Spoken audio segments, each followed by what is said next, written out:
are here to discuss with you all about advanced ancient techniques of surgery in India. Just as sun rises in the east, the science of surgery dawned in ancient Indian civilization.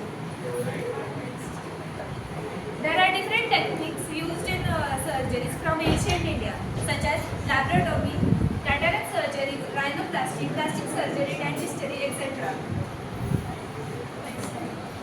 So, whenever we are talking about history, it is very necessary for us to discuss about the historical evidences.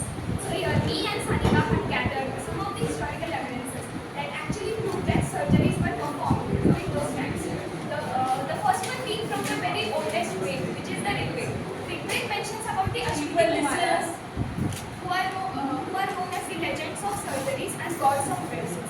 So, Ashwini Kumaras performed a number of surgeries such as the Johnny head and trunk of Saint Chavana, eye operation of Pijashva, implantation of teeth of Kushana in the toothless mouth, and transplanted an iron leg on Vishnu. So, these works done by Ashwini Kumaras were further transferred to the next generation to the Chavana, to Atreya, Agnivesha, and finally to Sushruta. So, such miraculous work done was finally manuscripted in a manuscript which we today call it as the Ayurveda. So, some more examples are the rhinoplasty and dentistry. So, coming over to the next main topic, which are the techniques. So, there were a number of techniques used, such as Vedana, Vyadana. There are a number of techniques, but I'd like to discuss about Vedana. So, Vedana in short is incision. So, a staple was inserted in the skin in the pulsus seam, which used to regard the vital points or arteries, etc., and the joints for the treatment of ocular conditions. What exactly are ocular conditions?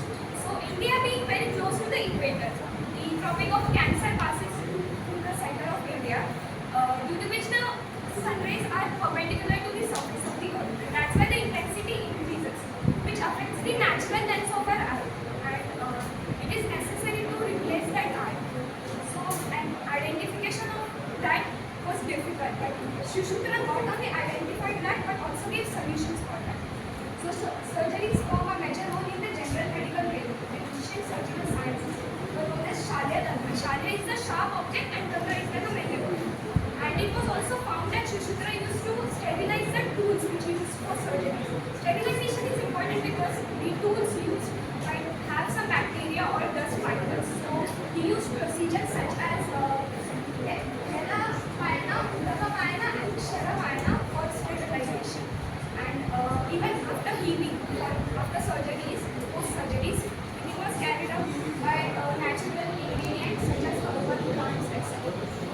And this is the range of instruments which were used during those times. So now let's see some types of surgery. First is plastic surgery. You must be thinking, what is the connection of plastic surgery with ancient India? But yes, it was practiced from that time. Sushruta first introduced the plastic surgery and he was known as the father of plastic surgery. The detailed description of the Indian surgery is given in the Sushruta Samhita around 600 BC, which includes 300 surgical procedures, 121 surgical instruments, in which 101 instruments are blunt and 20 are sharp instruments, and also 60 types of treatment on wounds. So at that time, punishments were given to people to cut down their ears and nose. Therefore, treatment was important. So, as there were no such equipments, the treatment was done by removing the skin of cheek and other parts of body, and the plastic surgery was done. Next is dentistry. Dentistry is one of the oldest medical profession, around 7000 BC during Indus Valley civilization. India was one of the most advanced countries at that time in dental services. Dentistry is also an integral part of medical science. Around 28 types of dental diseases were classified at that time. Woodworking tools like bow-drills and other instruments were used to repair cavities and remove decay of the teeth. So this is the picture of bow-drill which was used at that time. So Ayurveda and Sushruta Samhita mentions about some of the approaches for sedation and pain management techniques, which was before the surgeries.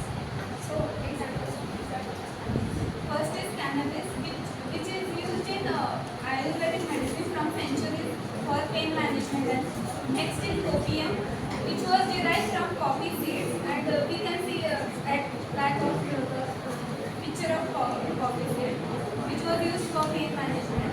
Next is Agnikarma, which is also known as fire therapy, which was used to treat chronic pain by applying heat to specific areas. Next is Raktamokshana, and last is Panchakarma, which was used for detoxification procedures of chronic pain. Now, what is the conclusion of our presentation? With the modern day commercialization of medical sciences, it is very important for us to be reminded about the surgeries